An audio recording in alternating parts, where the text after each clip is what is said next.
Gajwang chenro enda meny pinya warango ni sigana mane wasingo ni kelo ni makare ndala chiel bang tulo muoch hero mar siasa manyo bae Kitengela gi kweth mar Senator Edwin Sifuna ngada chielo yangi ni nyo wito ngimane e yor lisasi. Vincent Oyaro nyo chwal ringre e karkano ringre ma Nairobi Funeral Home bang masirano manyoro no juke seche mag midhiambo.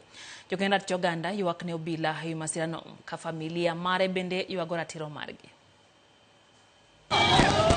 Kardak Makitengela oyudore rameny kendo kamati nende en tulo manyo muoche kinde romb siasa manyo bagi alorano kendo ma okelo tho mar ng'ata chiel.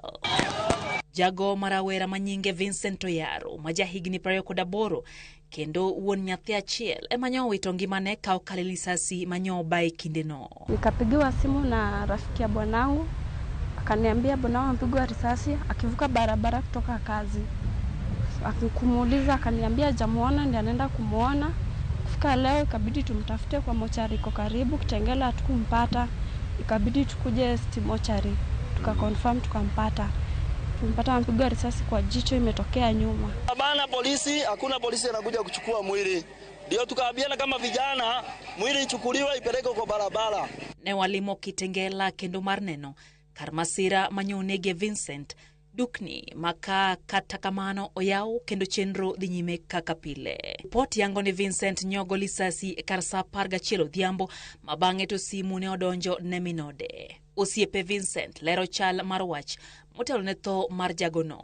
Huyo mzaka uliza kama wanaweza tubebea mwili wapeleke tu basi pumzike juu ashakufa.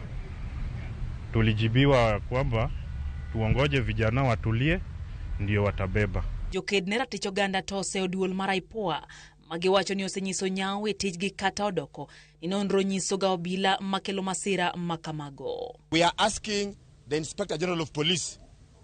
We are tired of your statements that every time a young man is killed, you keep on claiming that we await postmortems and after postmortems we will arrest. Bende giseo gai mar obila ni osemana bedo kaoling kamonj timore e romo mag siasa.